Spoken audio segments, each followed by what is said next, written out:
on a la petite liste, enfin en trois volets quand même. Et puis on va déjà checker une première partie de ce que l'on a. Et puis après, ce qui nous manquera, on ira faire les magasins. Donc c'est parti. On va commencer, de toute façon c'est par matière. Donc il nous faut 2 cahiers. Bon, ça forcément les cahiers on n'en a pas. Par contre, est-ce que tu avais gardé des cahiers de français? Non, on n'avait pas gardé de français. Hein. Non. Donc du français, il faudra un petit cahier. On n'a pas chemise à élastique avec rabat. Ça tu as, non? Une chemise en plastique. Une pochette? Ouais. J'en ai plusieurs, donc oui. Ok, donc ça, pochette élastique à rabat, ça c'est bon. Un bécherel, bécherel, il est là, je le vois. Même si on ne l'a pas utilisé de l'année dernière. Oui, mais bon, tu l'auras peut-être là. Cela peut paraître anodin. Et pourtant, tout le problème de l'école, aujourd'hui carrément obligatoire, est dans ce qui va suivre. Depuis des années, les mêmes problèmes se présentent inlassablement. Entre autres, celui de l'achat des fournitures scolaires. D'ailleurs, les médias s'en régalent. Bizarre, puisque l'école publique, depuis son origine, est censée être gratuite, au nom d'ailleurs d'un autre principe républicain qui dit égalité. Et allez, le flot d'articles de toutes sortes qui remplissent les rayons des grandes surfaces, avec le flot des familles armées de la liste de fournitures produites par chaque prof de chaque établissement, toutes très détaillées et précises. Quel cahier de tel format que veulent les uns et pas les autres? Telle couleur des crayons? Quel feutre et autres ustensiles pour écrire, dessiner, peindre? Quels vêtements pour l'éducation physique? Depuis les JO, l'éducation nationale se pique de préparer elle aussi aux futures médailles. Et ça va faire mal. Etc., etc. Okay, mathématiques, donc on a gardé les cahiers, non? On a gardé certains. On a gardé un de maths parce qu'il n'était presque pas utilisé. Ok, couverture rouge, donc ça on va noter. On va essayer de garder du coup la même couleur. Que l'année dernière. Que l'année dernière, ce sera plus simple. Donc je vais mettre un R pour rouge. Et par contre, on prendra quand même 2 cahiers, il faut 2 cahiers. Une chemise à plastique à rabat, ça on a aussi également. Oui. Donc ça on a. Une règle graduée double et triple décimètre. Double ou triple? Est-ce que tu en as une correcte des règles? J'en ai pas dans la pochette. Sinon t'en as là. Celle-ci elle est tordue. Ouais, et en plus elle est beaucoup trop grande. Je ne parle pas des indispensables manuels qui doivent s'adapter aux réformes et aux aspirations des profs. Problème des municipalités dans le primaire, des parents ensuite au collège et au lycée.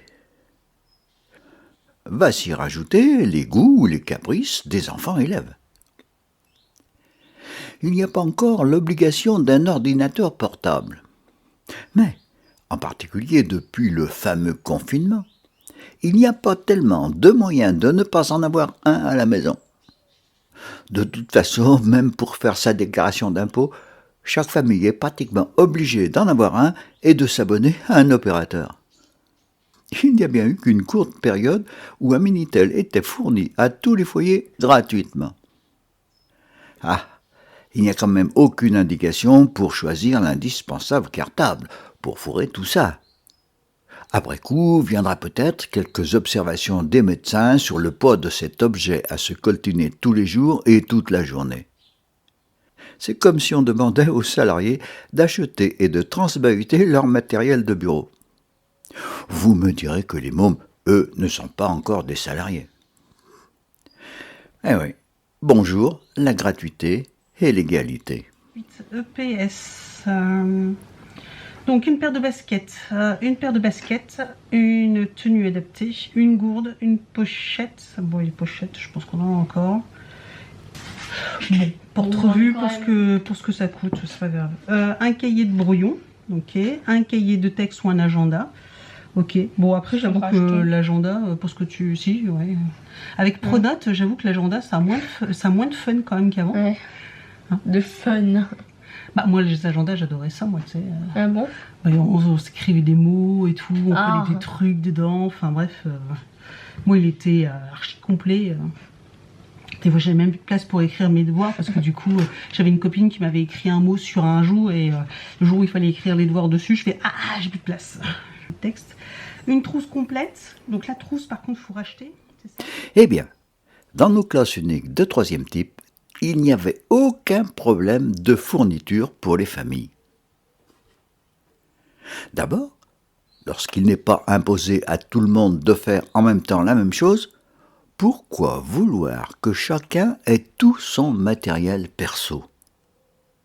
Par exemple, dans tout le fatras que les écoliers d'ailleurs doivent avoir dans leur trousse, et qu'ils perdent régulièrement, pourquoi y a-t-il besoin de gomme, qui ne gomme pas grand-chose, de taille-crayon, alors que plus personne n'écrive au crayon à papier, de paires de ciseaux qui ne coupent rien, etc. Dans le petit stock mis à leur disposition et qui ne grèvait pas grand-chose dans le budget communal alloué à l'école, il suffisait qu'il y ait une gomme d'architecte ou plus abrasive, toute la gamme de dureté des crayons à dessin, un bon Pinel bien affûté pour les tailler. Il suffit de leur apprendre à se servir d'un couteau. Quelques paires de ciseaux qui coupent et qui aujourd'hui ne sont même plus pointus. Toute la gamme de fusains, etc., etc. Et même des plumes à calligraphier et de l'encre de Chine. Personne n'a jamais besoin de couper, de gommer, de gribouiller en même temps. Il n'y a qu'à aller se servir, quand on en a besoin. Lorsqu'il y a des ateliers permanents, accessibles à tout moment. Dans un vrai atelier peinture, il y a tout ce qu'il faut pour peindre. Grands panneaux où peuvent s'épingler les supports comme sur le chevalet, stock de papier de toutes sortes, y compris les morceaux de tapisserie ou d'eau d'affiches récupérés, les pots de peinture, les divers pinceaux, brosses, etc.